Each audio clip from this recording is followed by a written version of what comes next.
If they lost, they wouldn't just be remembered as failures. They would have been dragged to the gallows and hanged as traitors to the crown.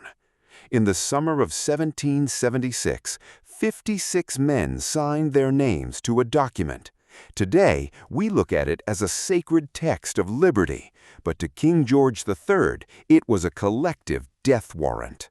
They were up against the British Empire, a global superpower with an undefeated army and a navy that ruled the world's oceans. The odds of colonial survival? Practically zero. Yet, a group of farmers, lawyers, and merchants decided that some things were worth dying for. This isn't the sanitized textbook version of history you learned in school. This is the raw, gritty, and incredibly fragile story of how 13 fractured colonies did the impossible. This is the story of how America was born. To understand why these colonies risked everything, we have to forget the myth that they simply hated paying taxes. It wasn't about the money, it was about who held the power. For over a century, the colonies had largely governed themselves, enjoying a period of salutary neglect. But after the bloody 7 Years' War with France, London was drowning in national debt. London decided that the American colonies, which had been protected by British troops, needed to pay their share. What followed was a series of heavy-handed acts and taxes: the Stamp Act, the Townshend Acts, and the Quartering Act. These laws didn't just demand money, they allowed British soldiers to live in private homes and stripped colonial assemblies of their governing rights. To the colonists, these acts felt less like taxes and more like the slow tightening of chains. By 1770, Boston was a powder keg waiting for a spark. The city of just 16,000 people was occupied by thousands of British redcoats.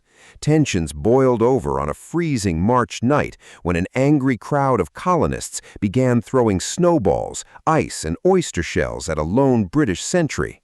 As reinforcements arrived, the crowd grew more hostile. In the chaos, someone yelled fire, and nervous soldiers discharged their muskets into the crowd. 5 colonists lay in the snow. While it was a tragedy, colonial leaders like Samuel Adams and Paul Revere turned the incident into a powerful symbol of British tyranny. 3 years later, when London tried to monopolize the tea trade, colonists fought back. In the dead of night, men disguised as Mohawk Indians boarded British ships and dumped over 90,000 pounds of tea into Boston Harbor. King George was furious. He closed the port, dissolved the Massachusetts government, and placed the colony under martial law. The conflict soon moved from protests to gunfire.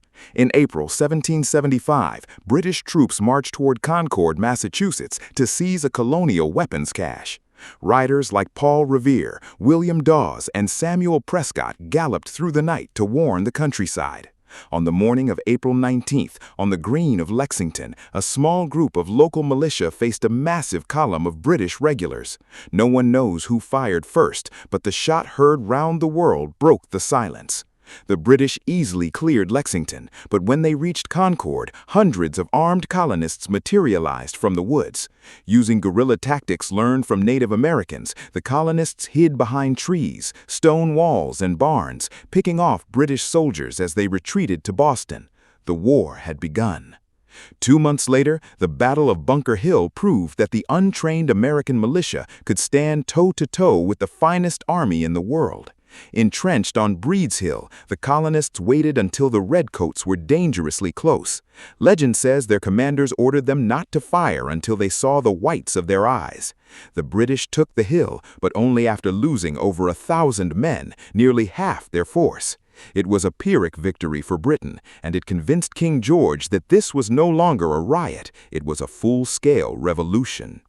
As the conflict escalated, the Second Continental Congress met in Philadelphia.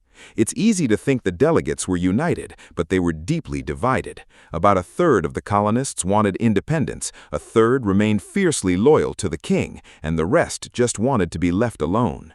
Patriots faced brutal retaliation from their loyalist neighbors, turning the revolution into a bloody civil war before the nation was even born.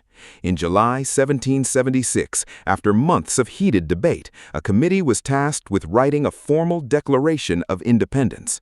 The bulk of the writing fell to Thomas Jefferson, a quiet young lawyer from Virginia.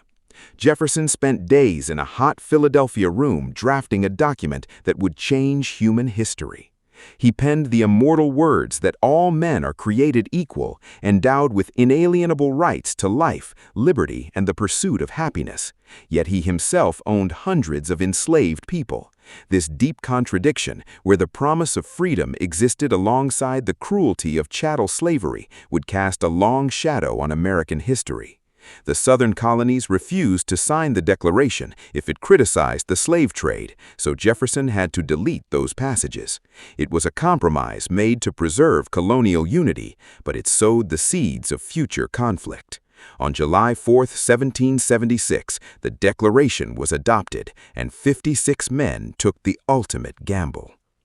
To lead the newly formed Continental Army, Congress chose George Washington. Today, Washington is celebrated as a military legend, but his record was messy. He wasn't a tactical genius, and he lost more battles than he won. His greatest defeat came in the summer of 1776 at the Battle of Long Island, where British forces completely outmaneuvered him. Washington's army was trapped against the East River, facing total annihilation. Under the cover of a sudden, heavy fog and darkness of night, Washington executed a brilliant, silent retreat, ferrying 9,000 men across the river without losing a single life. He kept the army alive, which was his true superpower. By December 1776, the American cause was on life support. The army was retreating through New Jersey, cold, hungry, and demoralized. Thousands of enlistments were set to expire on New Year's Day, and Washington knew that if he didn't secure a victory, the revolution would collapse. He decided on a desperate gamble. On Christmas night, in a raging blizzard, Washington led his men across the icy Delaware River. The soldiers, many with no shoes, marched 9 miles through the snow to surprise a garrison of German Hessian mercenaries at Trenton. The password for the mission was victory or death. The surprise was complete, and Washington secured a stunning victory that revived the dying spirit of the nation. The turning point of the war came in the fall of 1777 at the Battle of Saratoga in upstate New York. A large British army under General John Burgoyne was surrounded and forced to surrender by American forces. This victory was monumental because it proved to the world, particularly to France, that the Americans had a real chance of winning. Benjamin Franklin, acting as America's ambassador in Paris, used this victory to secure a formal alliance with King Louis XVI. France sent money, weapons, a powerful navy, and thousands of disciplined troops. Without this French intervention, the American colonies would have likely been crushed. Yet, before the French aid arrived, the Americans had to survive another brutal test. The winter of 1777 at Valley Forge was a living nightmare. Washington's army of 12,000 men was ravaged by typhus, influenza, and smallpox. They lacked proper clothing, and many lived on fire cakes, a tasteless mixture of flour and water baked on hot rocks. More than 2,000 soldiers died that winter from cold and disease.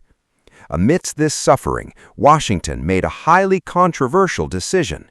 He ordered a mass inoculation of his troops against smallpox, a primitive and dangerous medical procedure that involved scratching live virus into a healthy soldier's skin.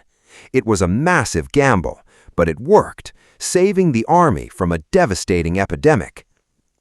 During this dark winter, help arrived in the form of Baron von Steuben, a Prussian military officer who volunteered his services. Von Steuben spoke no English, but he brought fierce discipline to the camp. He ran daily drills, taught the soldiers how to use bayonets, and restructured the army's sanitation systems. By the spring of 1778, the men who marched out of Valley Forge were no longer a disorganized militia. They were a highly trained professional army, ready to face the Redcoats on equal terms. While the army grew stronger, the Revolution faced a devastating internal blow: the betrayal of Benedict Arnold. Arnold was one of America's most brilliant generals, having played a key role in the victory at Saratoga. But he felt unappreciated, passed over for promotions, and was deeply in debt. In 1780, Arnold agreed to hand over the key American fort at West Point to the British in exchange for money and a command in the British Army. The plot was discovered just in time, but the realization that one of their greatest heroes was a traitor sent shockwaves through the colonies. It reminded everyone that the Revolution could be destroyed from within just as easily as from without. Unable to crush the rebellion in the North, the British shifted their strategy to the American South, hoping to rally the large Loyalist population there. The Southern campaign became a brutal, bloody war of attrition. British commanders like Banastre Tarleton gained a reputation for ruthlessness, refusing to accept surrenders and executing prisoners. In response, American generals like Nathaniel Greene and guerrilla fighters like Francis Marion, known as the Swamp Fox, wore down the British forces. They avoided major battles, instead launching hit-and-run attacks, cutting off supply lines, and drawing the British deeper into the southern wilderness.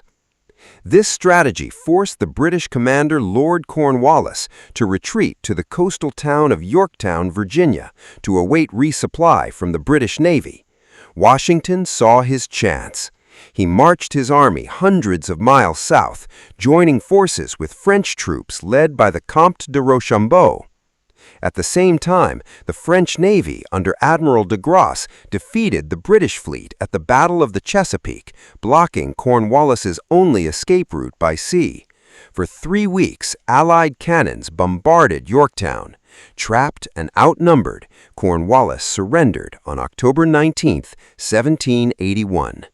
It was the last major battle of the war, and 2 years later, the Treaty of Paris officially recognized the United States as an independent nation. Winning the war, however, was only half the battle. The newly independent nation was on the verge of collapse.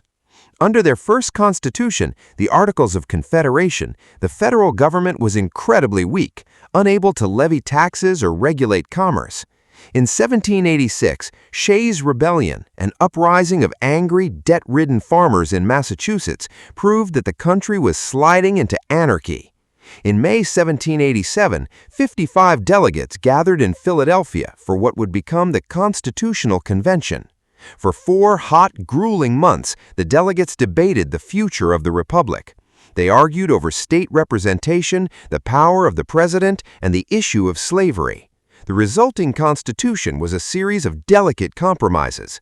It established a unique federal system with 3 separate branches of government, designed to prevent any single person or group from gaining absolute power. To satisfy those who feared the government would still become too powerful, they added the Bill of Rights, 10 amendments protecting individual liberties like freedom of speech, religion, and the press. The men who signed the Declaration of Independence and drafted the Constitution made incredible sacrifices. Many lost their fortunes, had their homes burned, and died in poverty. They did not build a perfect nation, and they knew it, but they built a system designed to be amended, allowing future generations to continue the work of creating a more perfect union. Nearly 250 years later, the American experiment is still alive. It is a story shaped not just by the famous names in history books, but by every generation that has fought to expand the meaning of liberty. The Revolution wasn't just a historic war. It is an ongoing promise that a free people, united by the ideals of self-governance, can write their own destiny. That is the true legacy of 1776, and the next chapter of that story is up to us. Thank you for watching. If you want to keep exploring the moments that shaped our world, hit that subscribe button, and we'll see you in the next chapter.